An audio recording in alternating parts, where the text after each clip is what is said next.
Good morning. Hope you're all doing well. Today we're learning Maseches Gittin Daf Ayin Aleph, and we're starting about 8 lines from the bottom of Ayin Amud Beis at the 2 dots that says Nishtatek. We had spoken about our case of a husband who was Nishtatek. He lost his capacity to speak, and we had said, V'amru lo nichtov get li'ishtecha. We asked him, would you like us to write a get on your behalf? And he nodded and implied with his body that yes, he would in fact like us to do that. And then we said we're going to check him. We're going to ask him a whole host of questions. And if he answers our questions correctly, then we can assume that he has a healthy baseline of telling the truth, even through the remiza, through the hinting. We would therefore trust him. But the Gemara is concerned about this test. Maybe it's not an authentic test. Why? 6, 7 lines from the bottom. Maybe it's some type of condition. He always says no to the first set of questions, and he always says yes to the second set of questions. So it's not a raya. Inami or shechya dehein heinake. Perhaps there's some kind of condition where he always says yes, and therefore it's not a raya. Even though we asked a bunch of baseline questions, it's not necessarily a raya, because if they're yes no questions, we would have solved this problem. When's your birthday? Is your birthday? And make up another date. Is your birthday September? And really your birthday's in October. We could have asked different questions. Here the Gemara is assuming you're asking yes no questions. And the Gemara accepts the question and says, you're right. Amar of Yosef Bar Minyumi, Amar of Nachman. It's not no, followed by yes. It's alternating. It's beserugan. One's a yes, one's a no. One's a yes, one's a no. Perhaps he has some type of disorder where he alternates between yes, no, yes, no, yes, no.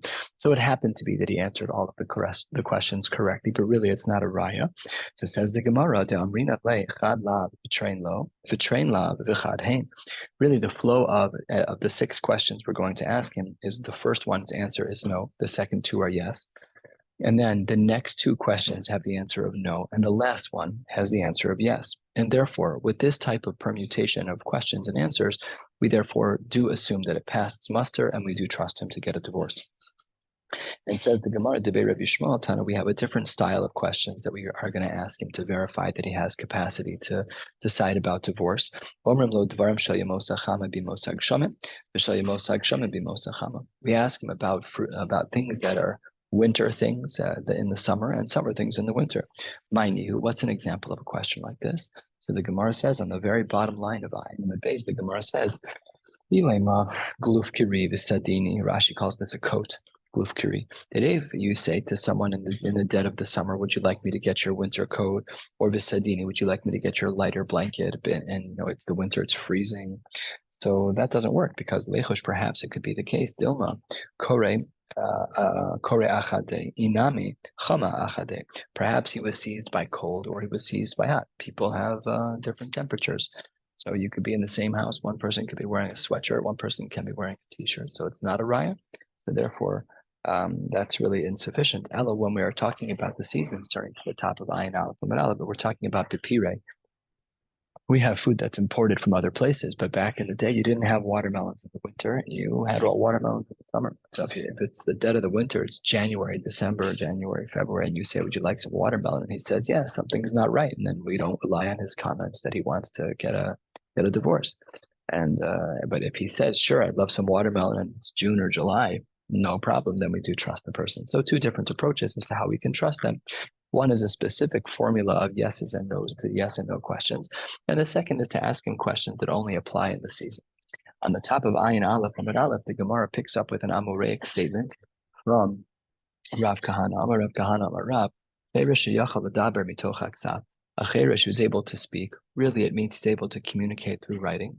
So then, kosvin benostin geli ishto. In other words, this husband will write, please write a bill of divorce for my wife. That's trustworthy. And Amar of Yosef, my kamashma, what's the cheresh? We know that already. Where do we know this from? Tanina, we know this from our Mishnah, that nishtatek, if a husband loses his capacity to speak, Amr lo, and they say to him, nichtov geli ishtacha, would you like us to write a get for your wife? So, and Behirchin Barosho, and he nods his head accordingly. Bodkin oso shlosha pa'amim. We test him. If he answers all the questions correctly, that's considered to be sufficient. So we do trust the husband to nod his head. So we should certainly don't need Rav Kahana's statement where he's writing it down. That should be pashut. So as the Gemara, 8 lines down, Amar le Rab Zera, Ilaim Kamras. There's a difference between a cheresh and an elaim.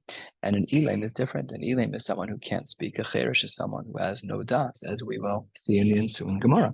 Shiny elaim. An elaim is different than our case of Rav Kahana. How so?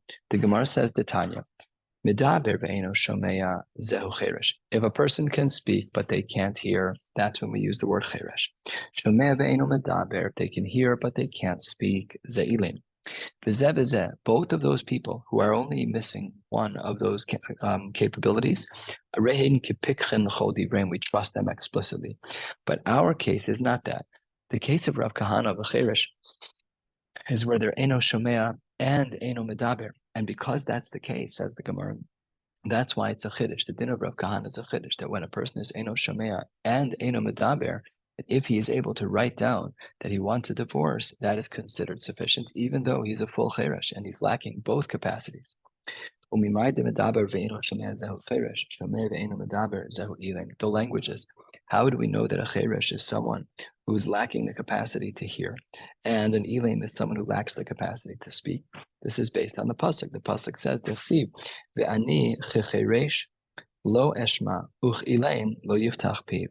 I am like a cheresh who can't hear, and the other one is like an elaim who can't open his mouth. So that's where we see the languages from.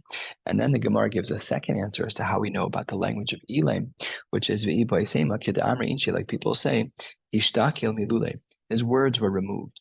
Rashi here highlights that this is a notary cone. It's like a Rosh Tevos, the elaim, aleph in the beginning of the word ishtakil, the lamed at the end of the word ishtakil, and milule mem elaim. So here too, we see that Mishtakil Milule is a person who has lost his words, and that is considered an elaim. Says the Gemara, Amar Reb Zera, Ikashali, if I were to have a difficulty with Rav Kahana, Hakashali, this is what the difficulty would be. Let's review Rav Kahana. Rav Kahana on the top line was of the opinion that if a person was a full cheresh, Eino Medaber, and Eino Shamea, and he writes down that he wants to divorce his wife, it's considered to be a valid divorce. So it says the Gemara, the Tanya, we have a brisa. The brisa is based on a pasuk in Vayikra, which speaks about the importance of sharing information when you are an aide. It says the Gemara, Im lo yagid, if a person had information to share and he did not do so, he has to bring a korban shiur. But there's an exception to this rule. If I'm a regular healthy guy and I have edus to share and I don't share it and I make a shiur, so fine, that's me. I'm obligated to make a shiur under those circumstances. But prat le'ilim she'eno yachol lahagid. But says the Gemara, if a person is an elaim, so then that really doesn't make sense. Just because the person's an elaim, let him write it down. So this should be a kasha on Reb Zera. On Rav Kahana, why don't we use Rav Kahana's rule that if a person is a cheresh, they're allowed to write things down? Why in this brisa by shvua, by edus, and by shvua, why do we not say that you can just write it down? After all, hayachol lahagid mitoch haksav.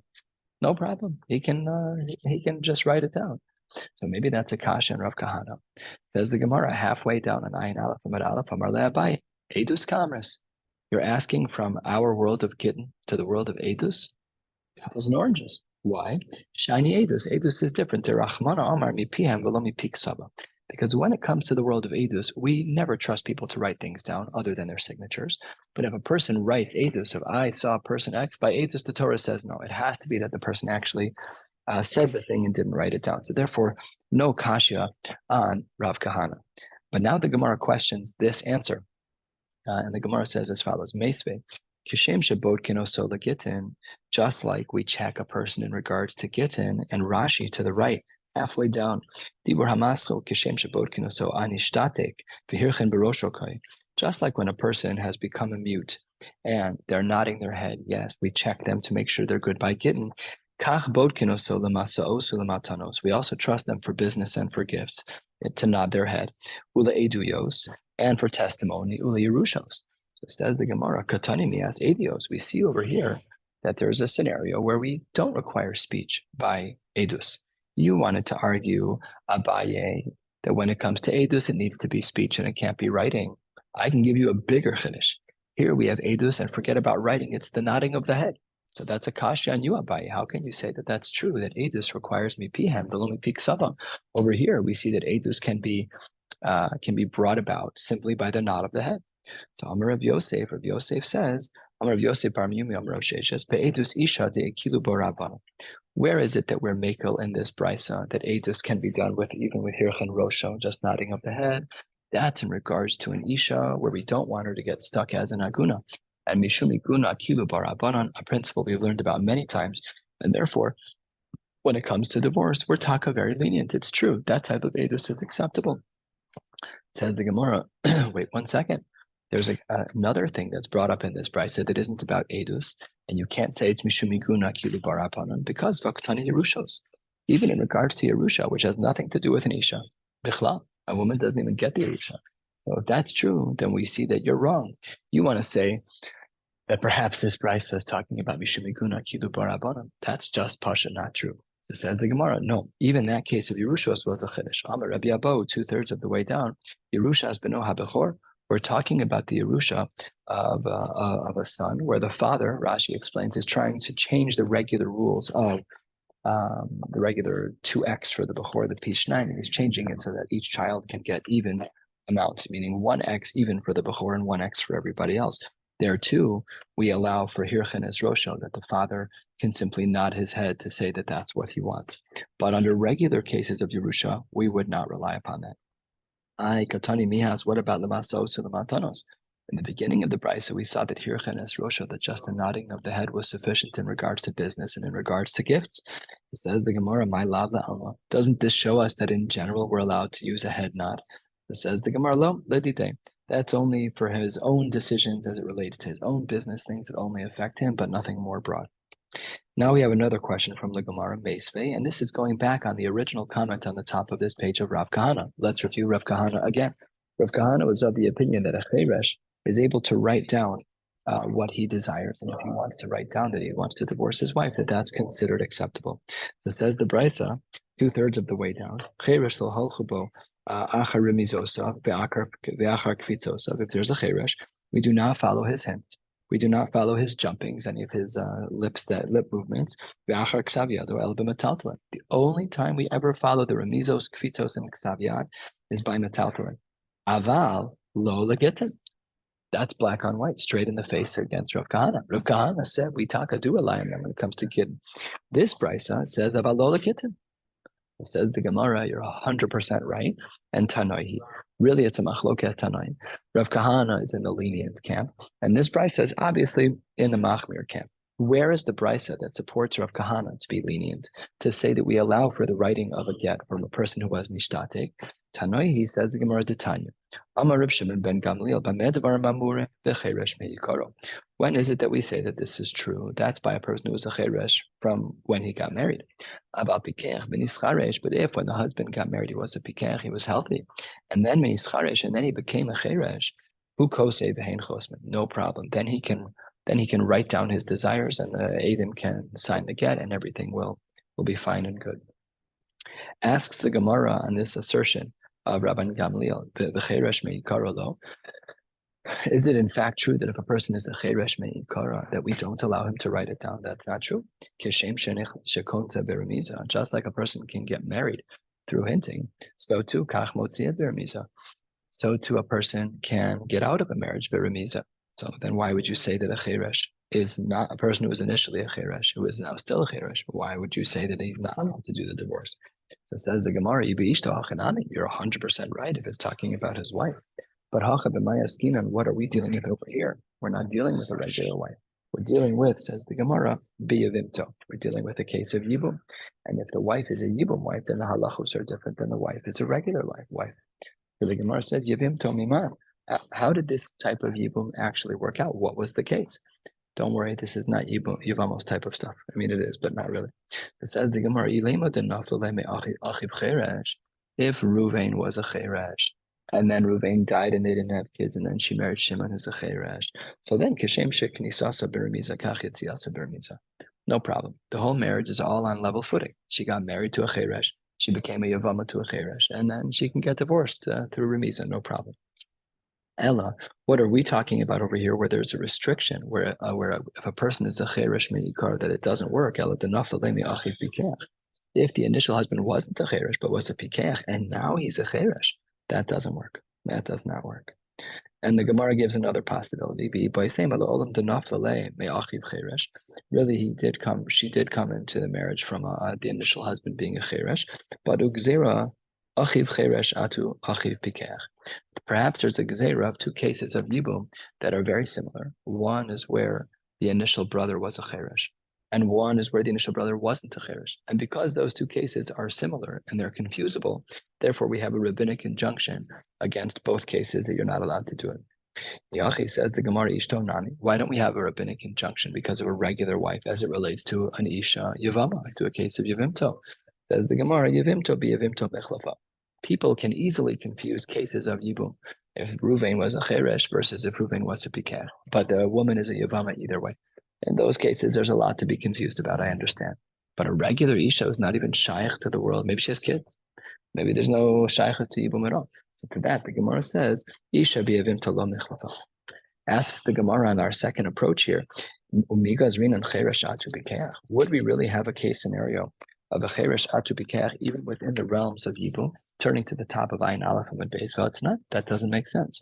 This Mishnah says as follows. Top of Ayin Aleph and Beis, Shnei Achin Charoshin. Let's say you have brothers, Ruvain and Shimon, both of whom are Charoshin. And Nesu and Shtei Achayos Pikros, they married two regular healthy women. Or perhaps they married Shtei Achayos Charashos, or two sisters that were Charashos. Shtei Achayos Achas Pikachas Vachas Charashos.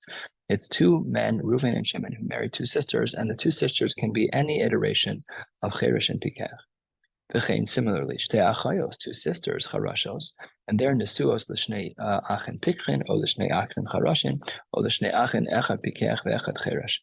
In both of these scenarios, where you have Reuven and Shimon who are married to any iteration of Pikech and Cheresh wives, sisters, or if you have two sisters who are married to any iteration of a husband who is considered to be either a Cheresh or a Pikech, in all of these cases, Harei Elu, Peturos mina Chalitza, in all of these cases, they're exempt from Chalitza mina Yibum.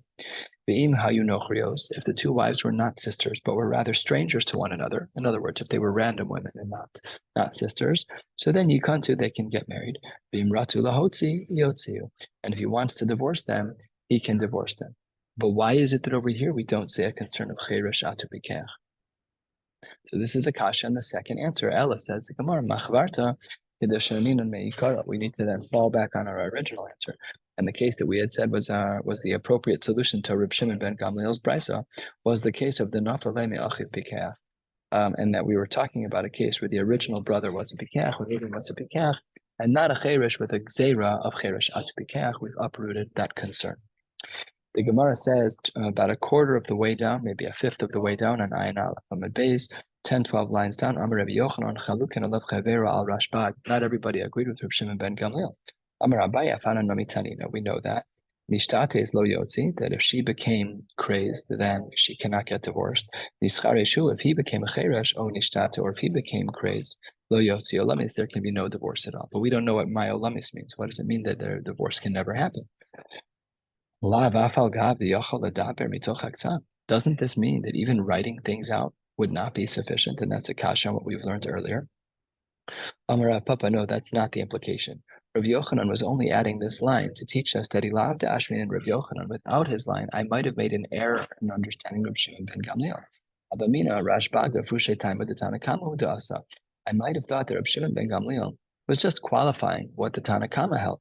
And Umay Olamis, what does it mean? Olamis tichazinan le'decharev, that perhaps he is sharp enough that he could actually write something down and it would work. Inami, another possibility of as to why what Olamis means is the Chedar of Yitzchak. Rav Yitzchak Dovar Torah Shota Miskareshes. The Mido Raisa, a Shota can actually get divorced. Why? Midi dehave apikachas bal korcha, because just like any woman could get divorced, doesn't matter what her status as a husband, is able to bring about a scenario of her divorce, and therefore it doesn't make a difference if she's a pikachas or if she's a shota. It doesn't matter; he can divorce her. Why is it that it said olamis that she should not get divorced? Because it's not the right way to treat people. That if a woman is a shota or a charesha, that the Gemara shelo yinagu ba min hagefer. So we don't mistreat people; they should stay married. This brings us to a new Mishnah. If we have time, in Yirtzeh Hashem, we'll go to the Mishnah that's a third of the way down on Ayin Beis Madal. Amru lo, if they say to a husband who is healthy, Nichtov get le'ishtecha, would you like us to write a get to your wife? V'amar lehen ksuvu, all he said is, you can write. Then, At that point, Amr the Sofer v'Kasav, they went over to the scribe, and the scribe started writing the get. Ula Eidin v'Chasmu, and the signatures from the Eidin came in at the bottom of the get.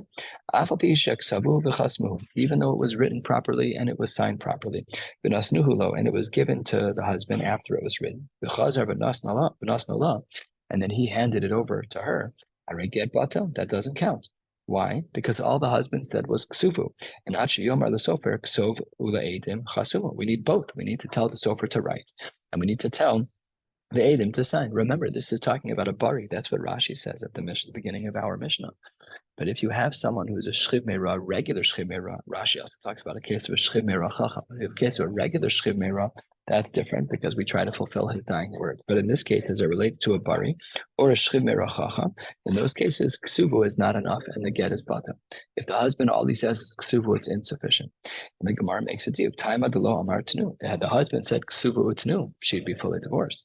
Well, what is implied from there? That's only because he didn't say tnu. Ha'amar tnu nosne. That would have then implied that if he would have said ksuvu and tnu, that the din would have been that the get would have been valid. Money, whose shita is this? This is Rav Meir Damar Mili Nimsra on the Shliach. That when a person makes a verbal comment, that's enough to allow for delegation to the messenger. If I asked you, would you like to get divorced, and you're a bari, and you say go sign it, and go give it, so then I'm allowed to ask a sofer to do whatever is needed to be done, because according to Rav Meir, delegation is allowed. Says the Gemara, that's not so pashut, because Seifa, later in our Mishnah, what do we see? It says at the end of our Mishnah that we have to tell the sofer to write it, and we have to tell the Eidim to sign it. And that's not so much about Mili Mimsra on the Shliach. That's very explicit. And therefore, Asan le Rabbi Yossi de Amar Mili Lo Mimsra on the Shliach. It seems like the Seifa is of the opinion, like Rabbi Yossi, against Rav Meir. Rav Meir was of the opinion that Mili or Mimsra on the Shliach, that as long as I give you a command of some kind, you're then allowed to delegate to others. But the Seif of the Brisa required such an explicit language. You have to tell the Sofer he can write, and you have to tell the Eidim that they can sign. That's a non-delegation model. That's a specific command model. And therefore, we're left with a scenario where the Seif of the Mishnah is like Rabbi Yossi, and the Reisha of the Mishnah is like Rav Meir. So asks the Gemara, Reisha Rav Meir b'Sefer Rabbi Yossi, 12 lines from the bottom, Ayin Aleph and Beis. Says the Gemara, in this case, it's true. We don't like to have Mishnahs like this, but sometimes it happens where it's really authored by two people. Reisha Rav Meir b'Sefer Rabbi Yossi. That's one possibility. The Gemara then says, Abai Amar Kula Rav Meir, lo Amar Tnu. Really, we're talking about our Mishnah is all Rav Meir, the Reisha and the Seifa, but we're dealing with a case where there isn't Tnu, where Tnu is not said by the husband, and then all is said and good. It says the Gemara, that's really not correct. Because if what we're talking about is Tnu, then Achi Amar Tnu Boile, then our Mishnah should have said that. If the Machriya was the word Tnu, it should have said that. Says the Gemara, you're right. Maybe he didn't say it in front of three Eidim, and therefore it didn't work out. Says the Gemara, that's also not a good answer. If the three Eidim is the Machriya, that's the deciding factor, then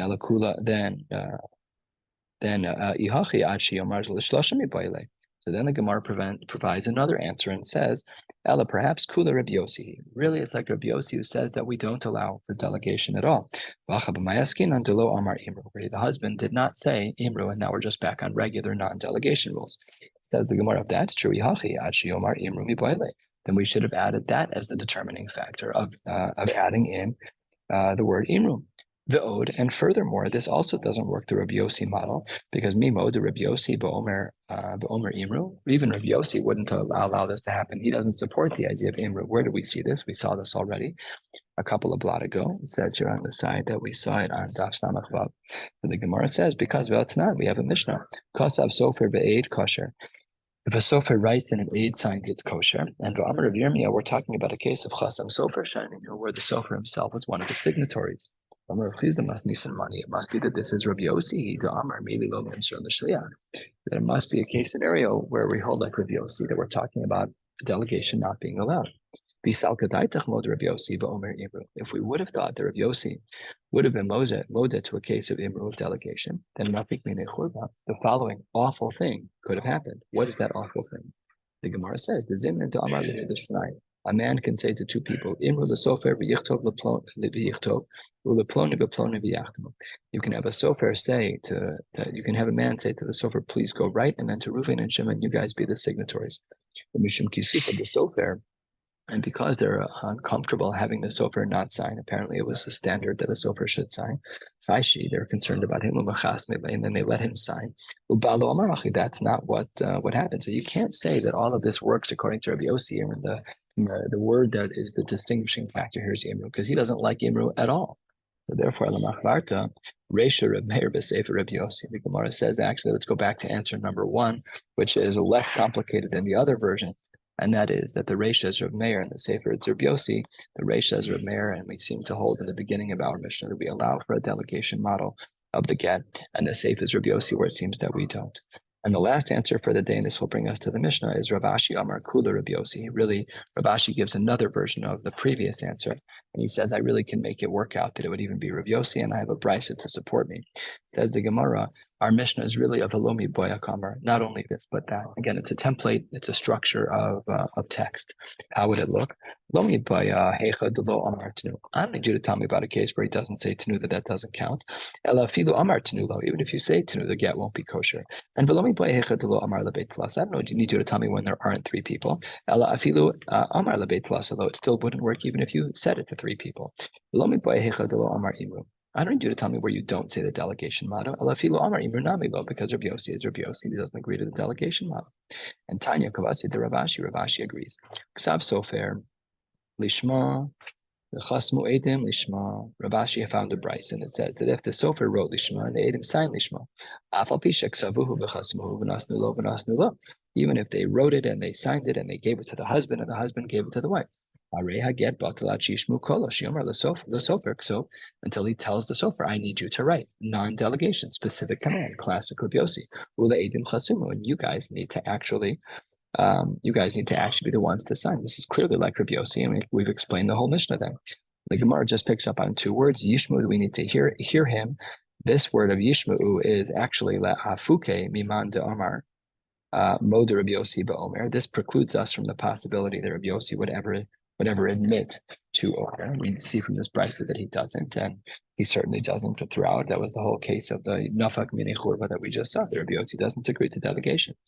And lastly is Kolo. Kolo, the last line before the Mishnah is La'afuki mid Rav Kahana Amar Rav. This brisa rejects Rav Kahana Amar Rav. We've kind of come full circle and undone what we started.